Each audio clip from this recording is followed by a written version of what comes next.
من يهده الله فلا مضل له ومن يضلله فلا هادي له ونشهد أن لا إله إلا الله وحده لا شريك له ونشهد أن سيدنا ومولانا محمدا عبده ورسوله صلى الله عليه وعلى آله وأصحابه وأزواجه وذرياته وسلم تسليما كثيرا كثيرا. أما بعد فأعوذ بالله من الشيطان الرجيم. بسم الله الرحمن الرحيم. يا أيها النبي قل لأزواجك وبناتك ونساء المؤمنين يدنين عليهن من جلابيبهن ذلك أدنى أن يعرفن فلا يؤذين وكان الله غفورا رحيما. صدق اللہ العظیم. بھائیو، بزرگوں، دوستو، جو آیت کریمہ اس وقت میں نے تلاوت کی ہے، یہ آیت ان آیتوں میں سے ہے جس کے اندر اللہ تبارک و تعالی نے پردے کا حکم بیان فرمایا ہے، جس کو حجاب کہا جاتا ہے. آج کل حجاب کا مسئلہ اٹھا ہوا ہے اور لوگ اس کے اوپر طرح طرح کی باتیں کرتے جا رہے ہیں. اس وقت مجھے صرف یہ بات عرض کرنی ہے کہ قرآن و حدیث کی روشنی میں پردے کا کیا حکم ہے. ظاہر ہے کہ یہ مسئلہ ایک دینی مسئلہ ہے، شرعی مسئلہ ہے، اور دینی اور شرعی مسئلہ قرآن اور حدیث، اجماع امت اور قیاس کی دلیلوں سے ثابت ہوتا ہے. یہ بات ذہن میں رکھنی چاہیے کہ دین کا کوئی بھی مسئلہ ہو تو وہ 4 دلیلوں میں سے کسی دلیل سے ثابت ہوتا ہے، اور دلیلیں 4 ہیں اسلام کے اندر. سب سے اول دلیل تو قرآن کریم ہے. قرآن کریم کے اندر کوئی بات آ جائے یہ ہمارے لیے کافی ہوتی ہے. اور دوسری دلیل ہے نبی اکرم صلی اللہ علیہ وسلم کی حدیث اور سنت. اگر نبی اکرم صلی اللہ علیہ وسلم سے کوئی بات ثابت ہوئی حدیث پاک میں اور سنت میں تو وہ دوسری دلیل ہے. اس کے بعد اور 2 دلیلیں ہیں. ان میں سے ایک کو کہتے ہیں اجماع. اجماع کے معنی آتے ہیں پوری دنیا کے مسلمان، ان کے علماء کسی بات کے اوپر متفق ہو جائے. اس کا نام ہے اجماع امت. اجماع امت بھی ایک دلیل ہے جو ہمارے مسائل ثابت ہوتے ہیں. ان کے ثبوت کے لیے ایک دلیل اجماع بھی بنتی ہے، جس کا مطلب یہ ہے کہ پوری دنیا کے علماء، فقہا کسی ایک بات کو لے کر متفق ہو جائے. ظاہر بات ہے کہ یہ سب متفق ہوں گے تو کسی نہ کسی اوپر والی دلیل سے ہی متفق ہوں گے، اس لیے اجماع امت کو بھی ایک دلیل مانا جاتا ہے. اور تیسری چیز ہے، چوتھی چیز ہے قیاس. لیکن قیاس کو اس وقت سمجھانا بہت مشکل ہے. اسے کہ خالص علمی پیرائے میں بیان کیے جانے والے مسائل میں سے ہے. ایک عام مجلس کے اندر قیاس کو کما حق ہو میں آپ کے سامنے بیان کروں تو اس کے لیے کافی وقت چاہیے. اس لیے میں مختصر بس اتنی بات عرض کرتا ہوں کہ قرآن میں جو بات آئی، حدیث پاک کے اندر جو بات آئی، یہ اجماع سے جو بات ثابت ہو گئی، ایسی کسی بات کو لے کر ایک ایسے مسئلے پر غور کیا جاتا ہے جو مسئلہ نہ قرآن میں آیا ہو، نہ حدیث میں آیا ہو، نہ اجماع امت سے ثابت ہو، کوئی نیا مسئلہ، نئے مسئلے بھی دنیا میں پیش آتے رہتے ہیں۔ جب کوئی نیا مسئلہ سامنے آ جائے جس کا ذکر قرآن میں نہ ہو، جس کا ذکر حدیث میں بھی نہ ہو اور اجماع امت بھی اس پر نہ ہو، اب ایسا کوئی مسئلہ ہمارے سامنے آ گیا تو اب جو بڑے بڑے فقہا ہوتے ہیں، بڑے بڑے جانکار لوگ ہوتے ہیں، جو قرآن اور حدیث کے علوم میں غرق رہتے ہیں اور جن کو اس کا ایکسپرٹ کہا جاتا ہے، ایسے حضرات اس نئے مسئلے پر قرآن اور حدیث میں بیان کیے ہوئے احکام کو سامنے رکھ کر غور و فکر کرتے ہیں اور اس کا حکم قرآن و حدیث کی روشنی میں تلاش کرتے ہیں۔ اس کا نام ہے قیاس، یعنی کسی نئے مسئلے پر غور و فکر کرنا قرآن و حدیث کی روشنی میں کہ اس نئے مسئلے کا کیا حکم ہو سکتا ہے۔ اس کا نام ہے اجتہاد، اس کا نام ہے قیاس۔ دین تو ایک ایسا ہے جو قیامت تک چلنے والا ہے۔ ایسا نہیں کہ جتنے مسائل قرآن و حدیث میں بیان کر دیے تو نئے مسائل کا کوئی حکم ہی نہ ہو۔ نئے مسائل جب پیش آتے ہیں تو حضرات فقہا اس کے اوپر غور و فکر کرتے ہیں، کہیں قرآن کی آیت کو سامنے رکھ کر، کہیں حدیث پاک کو سامنے رکھ کر، کہیں اجماع امت کو سامنے رکھ کر، پھر ان سے جو بات ثابت ہوتی ہے وہ اس نئے مسئلے کے لیے بیان کیا جاتا ہے۔ اس کا نام ہے قیاس، یہ بھی ایک دلیل ہے۔ میں عرض یہ کر رہا تھا کہ دین کا کوئی بھی مسئلہ ثابت کرنے کے لیے ان 4 دلیلوں میں سے کوئی دلیل چاہیے، اور سب سے اونچی دلیل تو قرآن ہے، پھر اس کے بعد حدیث پاک۔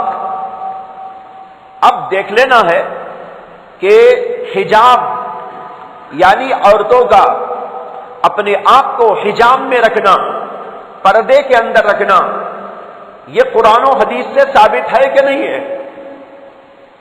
یہاں پر ہمیں قیاس کی کوئی ضرورت نہیں ہے، قیاس تو نئے مسائل کے لیے ہوتا ہے۔ یہ تو وہ مسئلہ ہے جس کا ذکر قرآن میں موجود ہے، جس کا ذکر احادیث میں موجود ہے، اور پھر پوری دنیا کے علماء کا اجماع بھی ہے۔ میں نے قرآن کریم کی ایک آیت آپ کے سامنے تلاوت کی، اس کے اندر اللہ تعالیٰ کہتے ہیں یا ایھا النبی، خطاب ہے محمد عربی صلی اللہ علیہ وسلم سے، کہتے ہیں یا ایھا النبی، اے نبی علیہ الصلوۃ والسلام، قل لازواجک وبناتک ونساء المؤمنین، آپ کہہ دیجئے، حکم دے دیجئے، کن کو حکم دیجئے؟ اپنی بیویوں کو حکم دیجئے، اپنی بیٹیوں کو حکم دیجئے، اور عام مسلمانوں کی عورتوں کو بھی حکم دے دیجئے، کیا؟ اَيُدْنِينَ عَلَيْهِنَّ مِنْ جَلَابِيبِهِنَّ، یہ حکم دے دیجئے کہ وہ اپنے اوپر چادریں ڈالا کرے۔ برقعے کا ذکر آ گیا کہ نہیں آ گیا؟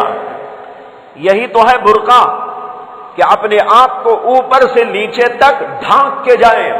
یُدْنِينَ عَلَيْهِنَّ مِنْ جَلَابِيبِهِنَّ، جلابیب کہتے ہیں چادروں کو، اپنے اوپر چادریں ڈال کے جایا کرے۔ ادنا کے معنی آتے ہیں کسی چیز کا اوپر سے اوڑھ لینا، ہمارے یہاں بولتے ہیں اوڑھ لینا، یہی ترجمہ ہے ادنا کا۔ یدنین علیہن من جلابیبہن، اپنے اوپر چادریں اوڑھ لیا کرے۔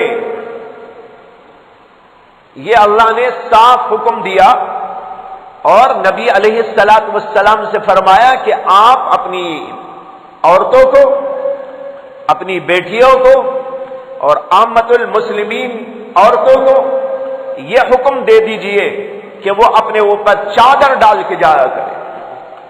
یہاں پر یہ بات سمجھنے کی ہے کہ عورتوں کے لیے اصل حکم یہ ہے کہ وہ بلا ضرورت باہر نہ نکلے، وہ اپنے گھروں میں رہے۔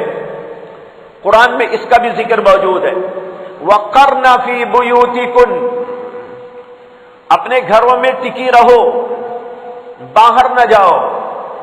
باہر عورت کو جانا ہے تو کسی ضرورت سے جانا ہے، بلا ضرورت، جیسے کبھی مرد باہر نکل کے گھوم جاتا ہے، گھومتا ہے، پھرتا ہے، ادھر جاتا ہے ادھر جاتا ہے، تفریح کرتا ہے، عورت کے لیے حکم نہیں دیا گیا ہے۔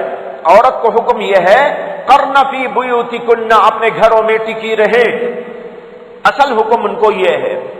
لیکن عورت کو بھی ضرورت پڑ جاتی ہے باہر جانے کی، دوا کے لیے جانا ہے یا کسی اور غرض سے جانا ہے، کسی سے ملنے کے لیے رشتہ داری میں اس کو جانا ہے، بہرحال کبھی نہ کبھی اس کو بھی ضرورت پڑتی ہے۔ تو اللہ تبارک و تعالی نے عورت کو حق دیا، وہ باہر بھی جا سکتی ہے، لیکن جب باہر جائے تو کیسے انداز پر اس کو جانا چاہیے؟ اللہ نے اس کا ذکر اس آیت کریمہ میں کیا ہے، یدنین علیہن من جلابیبہن، اپنے اوپر چادریں ڈال کے جایا کرے۔ حضرت سیدنا عبداللہ بن عباس رضی اللہ عنہ اس آیت کریمہ کی تفسیر بیان کرتے ہوئے ارشاد فرماتے ہیں کہ یہ حکم جو دیا گیا عورتوں کو کہ اپنے اوپر چادریں ڈال کے جایا کرے، اس کا مطلب یہ ہے کہ اوپر سے نیچے تک اپنے آپ کو ڈھانک کے جائیں، اپنا سر بھی اور اپنا چہرہ بھی، لیکن صرف ایک آنکھ کھلی رکھ سکتی ہے تاکہ دکھے اسے، پورا اپنے آپ کو ڈھانک لیا، ایک آنکھ ایسا کھلی رکھ لے تاکہ اس کو نظر آئے۔ اور بعض علماء نے دونوں آنکھوں کو بھی کھلا رکھنے کی اجازت دی ہے، انہوں نے کہا دو آنکھیں کھلی رکھیں، اوپر سے نیچے تک چادر ڈال کے جایا کرے۔ حضرت سیدنا عبداللہ بن عباس رضی اللہ عنہ مفسر قرآن ہے، صحابہ میں ان کا بہت اونچا درجہ ہے، اور حضرات صحابہ کے درمیان بھی وہ ترجمان قرآن کے نام سے جانے و پہچانے جایا کرتے تھے۔ حضرت سیدنا عمر بن خطاب اور بڑے بڑے صحابہ کرام، ان کو حالانکہ ان کی عمر بہت چھوٹی تھی، جب اللہ کے نبی علیہ السلام کے وصال ہوا تو ان کی عمر صرف 13 برس کی تھی، یعنی ابھی بالغ بھی نہیں ہوئے تھے، لیکن اللہ نے ان کو بہت اونچا مقام دیا۔ اللہ کے نبی علیہ السلام نے ان کے لیے دعا فرمائی تھی، اللہم علمہ التاویل، اے اللہ اس بچے کو قرآن کی تفسیر کا علم دے دیجئے۔ اللہ کے نبی کی دعا قبول ہوئی اور ترجمان قرآن کے نام سے مشہور ہو گئے صحابہ کے درمیان، یعنی مفسر قرآن۔ بڑے بڑے صحابہ ان سے تفسیر معلوم کرتے تھے، اس کے بارے میں بتاؤ، اس کے بارے میں بتاؤ، اور سیدنا عبداللہ بن عباس جو بتاتے تھے وہ اس کو قبول کرتے تھے۔ وہ عبداللہ بن عباس اس آیت کریمہ کی تفسیر کرتے ہوئے بتاتے ہیں کہ اوپر سے نیچے تک چادر اوڑھ کے جانا ہے، اگر ضرورت سے باہر جانا ہو عورت کو تو اس طریقے پر جانا ہے، کسی مرد کے سامنے چہرہ کھولنے کی اجازت نہیں، سر کھولنے کی اجازت نہیں، اس طریقے پر اس کو جانا ضروری ہے، صرف ایک آنکھ یا دو آنکھ کھلی رکھ سکتی ہے تاکہ سامنے کا منظر اس کو نظر آ سکے اور وہ دیکھ کر چل پھر سکے اور کام دھام کر سکے۔ اس کے علاوہ اسے پورے طور پر پردے کے اندر ہونا ضروری ہے۔ دیکھو بھائیو، قرآن کریم کی آیت اور عبداللہ بن عباس اس کی تفسیر بیان کر رہے ہیں، اور جمہور علماء کہتے ہیں کہ اسی طریقے پر اس زمانے سے رواج چلا آ رہا ہے۔ صحابہ کرام کے درمیان صحابیات اگر باہر نکلتی تھی تو وہ اسی طریقے پر نکلا کرتی تھی، اور پھر ہر دور کے اندر مسلمانوں کے اندر یہی رواج چلا آ رہا ہے اس آیت کریمہ کی روشنی میں کہ وہ اپنے چہرے کو بھی اور اپنے سر کو بھی اور اوپر سے نیچے تک چادروں سے اپنے آپ کو ملبوس کرتے ہوئے ڈھانپتے ہوئے باہر نکلا کرتی ہے۔ یہ پردے کا رواج اللہ کے نبی کے دور سے، صحابہ کرام کے دور سے، اور پھر ہر دور کے اندر ہر امت کے طبقے کے اندر یہی رواج چلا آتا رہا اور آج تک برابر چلا آ رہا ہے۔ معلوم ہوا کہ قرآن سے بھی یہ بات ثابت ہے اور حدیث پاک سے بھی یہ بات ثابت ہے۔ جب یہ آیت کریمہ نازل ہوئی، اللہ کے نبی علیہ السلام نے عورتوں کو حکم دیا، اپنی بیویوں کو حکم دیا اور اپنی بچیوں کو حکم دیا کہ اللہ کا حکم نازل ہوا ہے کہ تم اس طریقے پر اپنے آپ کو پردے سے ڈھانپ کر جانا ہے، بغیر پردے سے ڈھانپے اپنے آپ کو باہر جانے کی اجازت نہیں۔ اس لیے کہ اللہ کے نبی کو اس میں حکم ہی اس بات کا دیا گیا تھا، اے نبی آپ کہہ دیجئے، حکم دے دیجئے، اپنی بیویوں کو حکم دے دیجئے، اپنی بچیوں کو حکم دے دیجئے، اور عام عورتوں کو بھی حکم دے دیجئے کہ وہ اس طریقے پر باہر جایا کرے۔ تو اللہ کے نبی نے یہ حکم سب کو سنا دیا اور قرآن میں آج تک موجود ہے، قیامت تک انشاءاللہ موجود رہے گا، اور اسی حکم کے اوپر پوری امت مسلمہ کو عمل کرتے جانا ہے۔ لیکن ایک طبقہ مسلمانوں میں ایسا بھی ہے جو پردے کا مخالف ہے، اور اب سے نہیں، یہ بہت طویل زمانے سے، اور لوگوں کے درمیان میں شکوک و شبہات پیدا کرتا رہتا ہے، اور یہ سمجھتے ہیں یا سمجھاتے ہیں کہ پردے میں رہتے ہوئے تعلیم حاصل کیسے کریں، پردے میں رہتے ہوئے کوئی دنیا کا کام کیسے کریں، عورتیں پیچھے رہ جائیں گی، عورتیں محروم رہ جائیں گی، عورتوں کو ترقی نہ ہو سکے گی۔ اس لیے ان لوگوں کا خیال یہ ہے کہ اگر تعلیم حاصل کرنا ہو تو پردہ نکالنا ضروری، دنیا میں ترقی کرنا ہو تو پردے کو نکالنا ضروری۔ یہ خیال بعض لوگوں کے ذہنوں کے اندر بیٹھا ہوا ہے، لیکن آپ تاریخ پڑھیں گے تو آپ کو اندازہ ہوگا کہ اسی پردے کے ساتھ ہماری عورتوں نے دنیا کے اندر وہ کارنامے انجام دیے کہ آج بغیر پردے کے لوگ بھی وہ سب کچھ نہیں کر پاتے۔ حضرت عائشہ صدیقہ رضی اللہ تعالی عنہا، حضور اقدس صلی اللہ علیہ وسلم کی زوج مطہرہ، پردے کے ساتھ رہتے ہوئے علم و فن کی ماہر تھی۔ انہی کے شاگرد رشید اور ان کے بھانجے حضرت عروہ ابن الزبیر رضی اللہ عنہ وہ کہتے ہیں کہ میری خالہ حضرت عائشہ سے بڑھ کر میں نے کسی کو بھی طب کے علم میں آگے نہیں دیکھا۔ یہ صرف قرآن و حدیث کے علم میں نہیں بول رہے ہیں، قرآن و حدیث کا علم تو ان کو بہت تھا، حتیٰ کہ بڑے بڑے صحابہ کرام حضرت عائشہ سے پوچھا کرتے تھے۔ خود ان کے والد محترم حضرت ابو بکر صدیق رضی اللہ عنہ کو جب کوئی مسئلہ درپیش ہوتا اور کہیں پر ان کی گاڑی اٹک جاتی تو وہ اپنی بیٹی سے پوچھتے، حضرت عائشہ صدیقہ سے، اور حضرت عائشہ صدیقہ کے پاس اس سلسلے میں علم ہوا کرتا تھا۔ ایسے بھی حالات آئے کہ حضرت عمر بن خطاب رضی اللہ عنہ کے دور میں بعض مسائل کے اندر حضرات صحابہ کے اندر اختلاف ہوا کہ مسئلہ ایسا ہے یا مسئلہ ایسا ہے۔ اختلاف جب پیدا ہوا تو حضرت امیر المؤمنین عمر بن خطاب رضی اللہ عنہ نے مشورتی اجلاس بلایا، بڑے بڑے صحابہ اس کے اندر جمع ہوئے، حضرت عثمان جیسی شخصیت، حضرت علی جیسی شخصیت اور بڑے بڑے صحابہ کرام، اور اس کے اندر میٹنگ کی گئی، مشورہ کیا گیا کہ بھائی بعض حضرات یہ کہتے ہیں، بعض حضرات ایک دوسری بات کہتے ہیں، اب ان میں سے کون سی بات کو ہم کو لے کے چلنا ہے؟ اللہ کے نبی علیہ السلام کا آخری طرز عمل کیا تھا، ہم اس کو کیسے معلوم کریں؟ کچھ صحابہ یہ کہتے تھے، کچھ صحابہ یہ کہتے تھے، فیصلہ کن کوئی بات نہیں ہو رہی تھی۔ روایت میں آتا ہے کہ حضرت عمر رضی اللہ عنہ نے ایک دو آدمیوں کو حضرت عائشہ صدیقہ کی خدمت میں بھیجا کہ جاؤ ان سے معلوم کر کے آؤ۔ جب یہ لوگ ان کے پاس گئے اور ان سے معلوم کیا کہ امیر المؤمنین یہ دریافت کر رہے ہیں کہ اس میں مسئلہ حقیقت میں ہے کیا، اللہ کے نبی کا آخری عمل کیا تھا، اللہ کے نبی کا آخری فیصلہ اس سلسلے میں کیا تھا، آپ کو کچھ معلوم ہے؟ تو حضرت عائشہ صدیقہ نے جب بھی ان کے پاس اس سلسلے میں رجوع کیا گیا، ایسے مسائل میں رجوع کیا گیا، انہوں نے کہا الحمدللہ میرے پاس علم موجود ہے، مسئلہ یہ فیصلہ ہو گیا، تمام صحابہ نے اس کو قبول کر لیا۔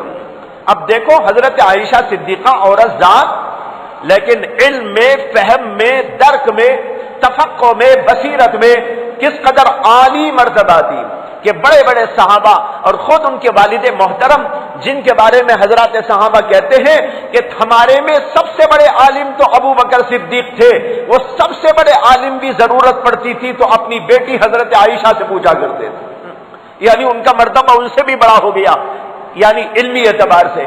اندازہ کیجئے ایک عورت، لیکن اس کے باوجود علم میں، تفقہ میں اور قرآن و حدیث کے علم میں ایسی آگے بڑی ہوئی تھی۔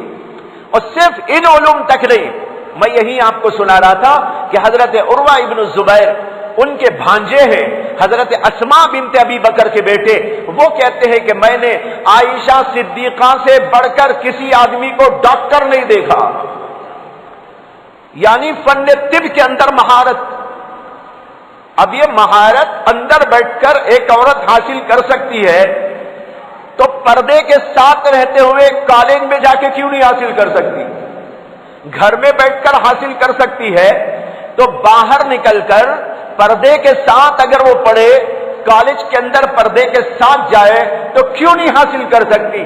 جو لوگ یہ کہتے ہیں کہ پردہ علم میں حائل ہے، پردہ ترقی کے اندر حائل ہے، پردہ کرنے والے ترقی میں پیچھے رہ جاتے ہیں، ان کو سبق سیکھنا چاہیے اور بتانا چاہیے کہ کیا کوئی آج بھی ایسی ہستی دنیا میں موجود ہے جو عائشہ صدیقہ کا مقابلہ کر سکتی ہو؟ قرآن کے علم میں، حدیث کے علم میں، دنیا کے علم میں بہت بڑی شاعرہ تھی حضرت عائشہ صدیقہ رضی اللہ تعالی عنہا، ان کے اشعار موجود ہیں۔ حافظہ اللہ نے بڑا زبردست و قوی عطا کیا تھا۔ ایک شاعر نے ان کے سامنے ایک بار 100 اشعار کا قصیدہ پڑھا، اس کے اندر 100 شعر تھے، قصیدہ پڑھا، حضرت عائشہ نے ایک بار سنا اور پھر اس کو لوٹا دیا، اور اس طریقے پر لوٹایا کہ پہلے شعر کو پہلے ہی نمبر پر اور آخری شعر کو آخری ہی نمبر پر، دوسرے کو دوسرے ہی نمبر پر، 10ویں کو 10ویں ہی نمبر پر پیش کیا، اور اتنا بھی نہیں ہوا کہ کم از کم ترتیب بدل گئی، ترتیب تک نہیں بدلی، اسی ترتیب کے ساتھ 100 کے 100 اشعار کو سنا دیا۔ بتائے رہا ہوں کہ اللہ تبارک و تعالی نے ایسا نہیں رکھا ہے کہ عورتوں کو محروم کر دے، اللہ تبارک و تعالی نے ان کی باتوں کو، ان کی نفسیات کو سامنے رکھتے ہوئے ہم کو حکم بھیجا، اس حکم کے مطابق اگر عمل کیا جائے کہیں کوئی رکاوٹ نہیں پیدا ہوگی۔ دنیا میں ایسی مثالیں اور بھی موجود ہیں، دنیا میں ایسے لوگ اور بھی پیدا ہوئے۔ یہ تو میں نے حضرت عائشہ صدیقہ کی بات آپ کے سامنے کی، اس کے بعد کے دور میں ایک مثال آتی ہے امام طحاوی رحمت اللہ علیہ کی۔ امام طحاوی بہت بڑے عالم تھے، مجتہد امام تھے، اور ان کی جو صاحبزادی تھی وہ بھی علم کا پہاڑ تھی۔ حضرت امام طحاوی رحمت اللہ علیہ کی کتاب مشہور ہے طحاوی شریف، اس کے بارے میں تاریخ میں لکھا ہے کہ اس کتاب کو اصلاً لکھنے والی ان کی بیٹی تھی، جو آج تک دنیا کے اندر رائج ہے، پڑھی جاتی ہے، تمام مدارس کے اندر پڑھائی جاتی ہے۔ ایک اور امام گزرے ہیں، اس کی مثال دیتا ہوں، امام کاسانی کا نام آپ نے سنا ہوگا۔ امام کاسانی بہت بڑے فقیہ تھے، ان کی ایک کتاب ہے، اس کا نام ہے بدائع الصنائع، فقہ احناف پر 8 اتنی بڑی بڑی جلدوں میں، آپ اس کو سجا کے ایسا رکھے تو اتنی جگہ لے لے گی، اتنی بڑی کتاب لکھی انہوں نے۔ ان کی جو بیوی تھی وہ ان کے استاد کی بیٹی تھی، استاد نے ایک کتاب لکھی تھی اور ان کی بیٹی نے بھی ایک کتاب لکھی تھی، اور یہ امام کاسانی اپنے استاد کے پاس پڑھتے تھے، بڑے ذہین تھے، بڑے فتین تھے اور بڑے متقی تھے، بڑے زاہد تھے۔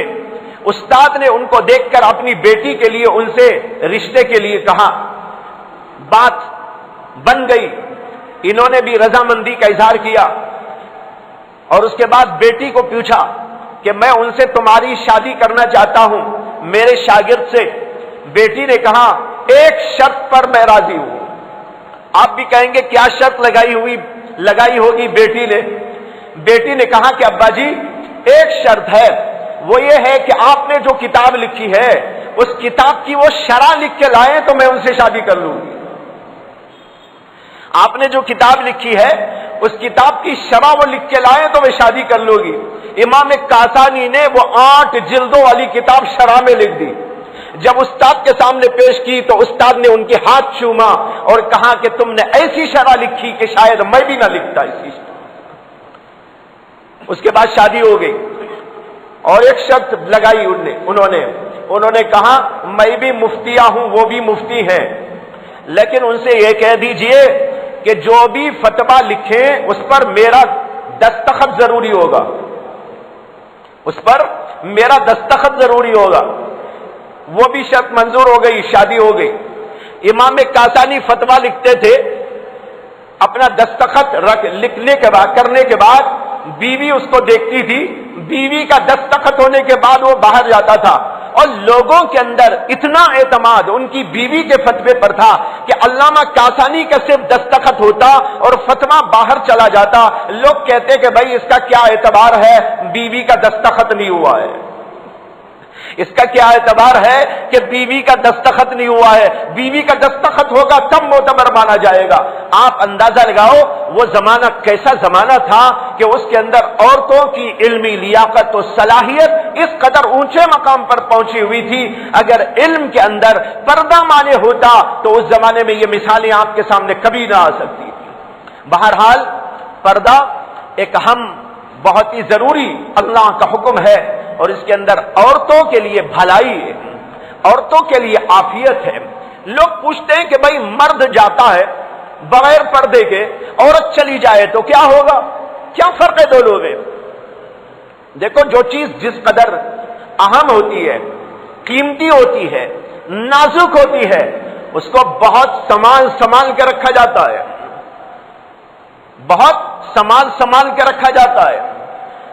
اگر آپ کے پاس میں ہیرے اور موتی ہو، سونا و چاندی ہو، آپ باہر یوں ہی ڈال کے نہیں رکھ دیتے، لیکن آپ کے پاس اگر اینٹ اور پتھر ہو تو آپ گھر کے باہر بھی ڈال کے رکھ دیتے ہیں۔ گھر بنا رہے ہیں، اینٹ و پتھر کہاں رکھتے ہیں؟ آپ نے آرڈر دیا کہ بھائی اینٹ آنی چاہیے، 1000 اینٹوں کا آرڈر دے دیا، پتھر لانا ہے، پتھر کا آرڈر دے دیا، بالو منگائی، یہ بالو بھی گھر کے باہر پڑی رہتی ہے روڈ پر، اینٹ اور پتھر بھی باہر پڑے رہتے ہیں، رات گزرتی ہے، دن گزرتے ہیں، یوں ہی آپ چھوڑے رکھتے ہیں۔ لیکن اگر آپ کے ہاتھ میں ایک ہیرا آ جائے تو کیا آپ ان پتھروں کے ساتھ اس ہیرے کو بھی ڈال دیں گے؟ آپ کہیں گے ارے ہیرے کو لے جاؤ کوٹری میں اور ٹریجری میں، اور اس میں بھی ایک چھوٹی سی ڈبیا ہو، بڑی مضبوط اور نازک اور بہترین، دیکھنے کو بہت خوبصورت، اس کے اندر اس کو سجاؤ اور لے جا کے محفوظ طریقے پر رکھو، وہاں اندر رکھتے ہیں۔ اب کوئی آدمی آپ سے پوچھنے لگے ارے اتنے سارے پتھر تو باہر پڑے ہیں، یہ چھوٹا سا پتھر بھی باہر ڈال دیتے تو کیا حرج تھا؟ آپ کا کیا جواب ہوگا؟ آپ کہیں گے کہ میرا خیال ہے کہ آپ کا دماغ خراب ہو گیا ہے، ارے پتھر کو بھی آپ ایک سمجھ رہے اور اس کو بھی ویسے ہی سمجھ رہے، وہ بھی پتھر ٹھیک ہے، یہ بھی پتھر ہی ہے، لیکن یہ ہیرے والا پتھر بہت قیمتی پتھر ہے، بڑا نازک ہے، اس کو بہت سنبھال کے رکھنا ہے، اس لیے آپ اندر سے اندر اس کو رکھتے ہیں، لیکن پتھروں کو باہر ڈال دیتے ہیں۔ اللہ نے کہا یہ ہماری بیٹیاں، یہ ہماری بہویں، یہ ہماری عورتیں، یہ بہت قیمتی سرمایہ ہے، بہت قیمتی پتھر ہیں، یہ ہیروں کی طرح ہیں، ان کو اندر سجا کے رکھو، بلا ضرورت باہر لے کے نہ جاؤ، اور یہ مرد بیٹھے نا یہ پتھر باہر پڑے رہے، کوئی حرج کی بات نہیں۔ بتاؤ بھائی کیا اس میں عورتوں کے لیے اللہ تعالیٰ کے ہاں سے کچھ بلند مقام ملا کہ نہیں ملا؟ ان کو ہیرو کا مقام ملا اور ہم کو زیرو کا مقام ملا، ہم زیرو وہ ہیرو، تو ان کا تو مقام بہت اونچا ہوا، تو اس میں ان کی توہین کیا ہے؟ اس کے اندر ان کی تحقیر کیا ہے؟ اس کے اندر ان کے مرتبے کو گھٹانے کی کیا بات ہے؟ مرتبہ بڑھایا گیا ہے، گھٹایا نہیں گیا ہے، بلند کیا گیا ہے، حقیر نہیں کیا گیا ہے، اونچا کیا گیا ہے، یہ اونچے مقام کی ہے، ان کو سنبھال کے رکھو، ادھر ادھر ڈال کے نہ چھوڑ دو، رہا مرد ہو بیچارہ کہیں بھی جائے آئے کوئی خاص بات نہیں ہے۔ یہ ہے جو اسلام نقطہ نظر پیش کرتا ہے۔ بہت سارے لوگ عورتوں کو باہر نکال کر کہاں لے جا رہے ہیں؟ ان کو معمولی کاموں میں لگا رکھا، فلائٹوں میں جانا آنا ہوتا ہے، دیکھ کر بہت افسوس ہوتا ہے، عورتیں وہاں پر خدمت کرتی ہے مردوں کی، کوئی چائے لا کے دے رہی ہے، کوئی بسکٹ لا کے دے رہی ہے، پانی لا کے دے رہی ہے۔ اگر یہ اپنے گھر میں بیٹھ کر اپنے مرد کی خدمت کرے، اپنے گھر کے لوگوں کی خدمت کرے، وہاں پر پکوان کرے اور وہاں پر لا کر جو ہے چیزیں لائے اور دے، لوگ کہتے ہیں کہ بھائی اس کا مقام گھٹا دیا گیا، ان کو گھروں میں محبوس کر دیا گیا، ان کو گھر کی بنا کے رکھ دیا گیا، ان کو گھر کی ماما کی طرح خادمی کے لیے رکھ دیا گیا۔ حالانکہ اسلام نہیں کہتا کہ گھر کی ماما بن کے رہے، بلکہ وہ کہتا ہے کہ گھر کی ملکہ بن کے رہے۔